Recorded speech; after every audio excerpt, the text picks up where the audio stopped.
All right, good afternoon. We'll provide an update. Our emergency preparedness teams have been working hard to ensure that our city is ready. That's been happening for days now.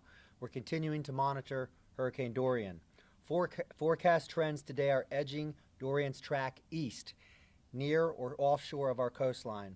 As such, we are not currently under any watches or under any warnings. At this time, impacts of the storm, including tropical force storm winds and storm surge, are most likely to begin Tuesday, persisting into Wednesday. Even with the recent trends shifting the track east, we still have the potential for very high winds, heavy rains, and very high waters on the coast and in low-lying areas along our rivers and tributaries. The last time we had a news brief, I said we'd check back with any major developments. The only development since our last meeting is that this storm track continues to have a lot of movement and uncertainty.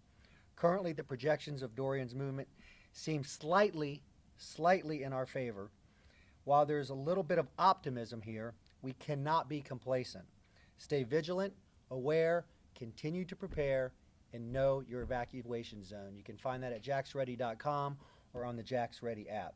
The city and our emergency personnel will continue to work around the clock here at the EOC to monitor and track the storm and any potential impacts to our region until this storm is gone. At this time, there are no expected changes regarding emergency declarations or evacuations. We have not declared an emergency or an evacuation at this time. Any changes to this will be influenced in the next 12 to 24 hours by information from weather experts. Any evacuations or related decisions will come tomorrow. If there are any decisions made on evacuations, we've already prepared and can quickly engage multiple shelter locations, including pet-friendly locations and those with special medical needs. Citizens with special medical needs are asked to register with our emergency preparedness teams at coj.net/special medical needs or 630-CITY. And I would ask those of you covering that to put that website please up on your graphic if you can. Citizens must pre-register if they plan to stay in a special needs medical shelter during an emergency, and they must re-register every year. Again, that's coj.net/special medical needs or call 630-CITY. I want to thank all of our partner agencies at the state and federal level: National Guard, National Weather Service, Department of Homeland Security, FEMA, U.S. Coast Guard, State of Florida Emergency Management, Duval County Health Department, the Florida Department of Law Enforcement. I want to thank our many private sector partners that are helping us: Walmart, CSX, Verizon, AT&T, and Comcast. And to our local partners, of course, JSO, JFRD, JTA, Jaxport, JAA, and local media outlets. Stay prepared, and one of the ways you stay prepared is continue to tune in to local news so you know what's happening. With that, I will ask Angie to come up with the weather service.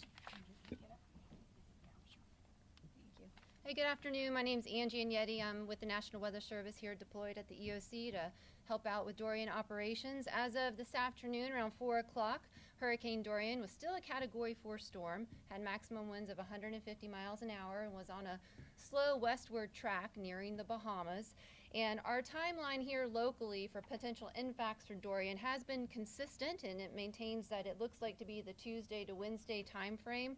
What has changed, and as the mayor had briefed, is that we are starting to see better agreement in the forecast models with keeping the storm near to offshore of our local coastline as it approaches. And with that said, I mean, it sounds, we're breathing somewhat of a sigh of relief here.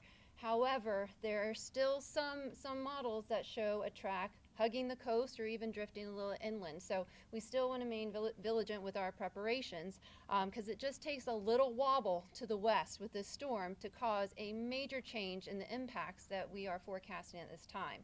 So as the mayor had mentioned, with this more eastward trend in the forecast guidance, that's taking the extent of impacts, including heavy rain and the wind potential with the storm, as well as storm surge, east with it. So this is looking to be more like a coastal impact storm at this time. So we're still looking for those sustained tropical storm force winds, upwards near sustained 60 miles an hour, Tuesday into Wednesday time frame. We are also looking for storm surge and capping that storm surge value at around 5 feet along the immediate coast. And then once we go inland to the river, south of downtown, down the river to Jax, less than 3 feet. That less than 3 feet will not trigger any warnings from the National Weather Service that you'll see. So that will be tidal inundation, nuisance tidal flooding in that realm. Along the coast, although we hear 5-foot surge, our dune structure along the coast will keep that surge from really penetrating far inland, but we will have vulnerable points on the coastline, like beach access points, that will have water funnel up, and we call that wave run up. So there is anticipated to be some wind, some water damage along the coast, and on top of that, we're going to have some wind-induced waves. So there is expected to be some damage along the immediate coastline from this storm.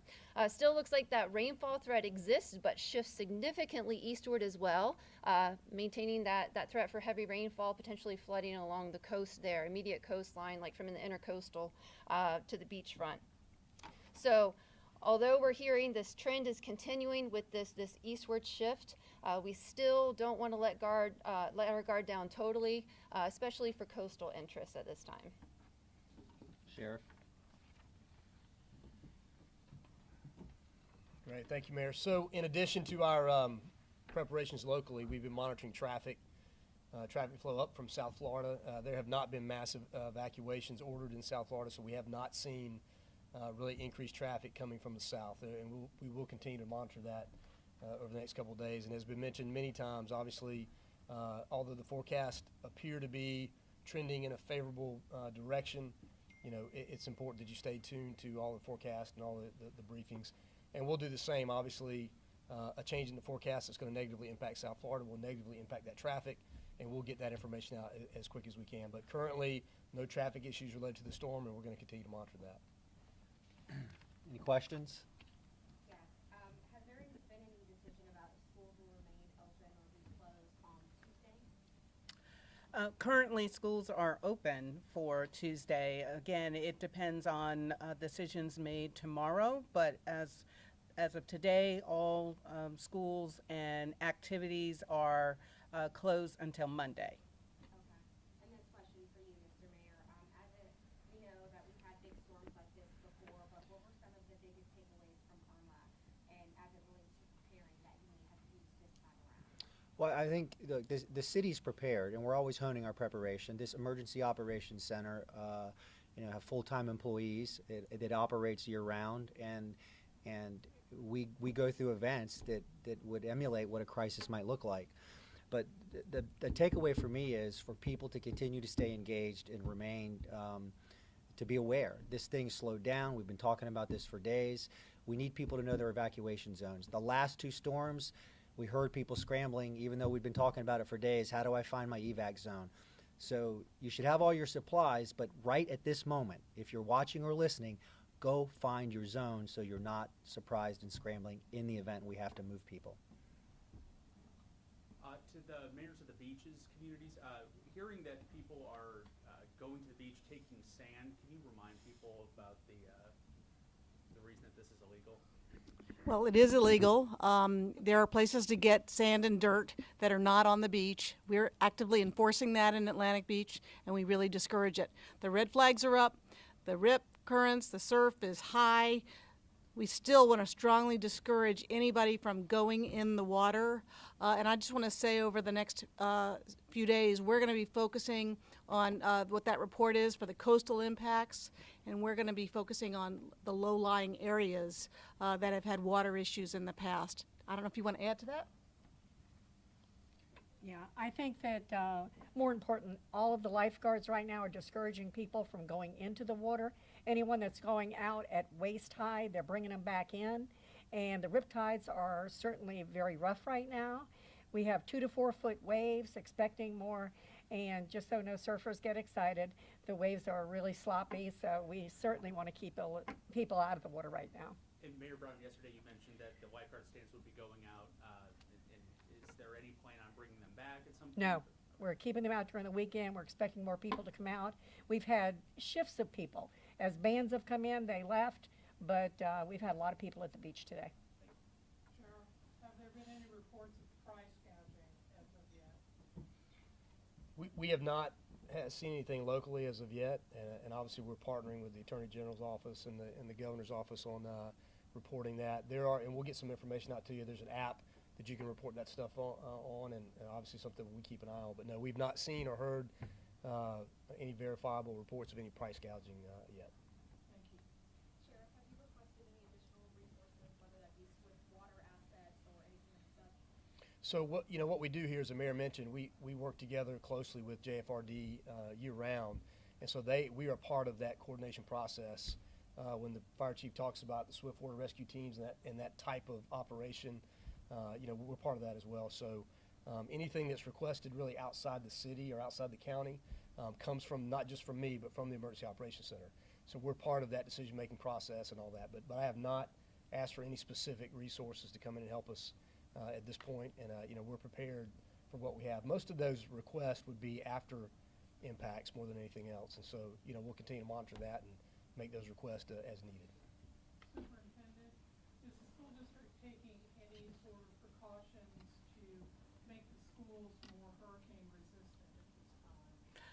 Actually, all of our shelters are already up. All of our schools that could serve as shelters have those shelters the shutters that cover the windows already in place.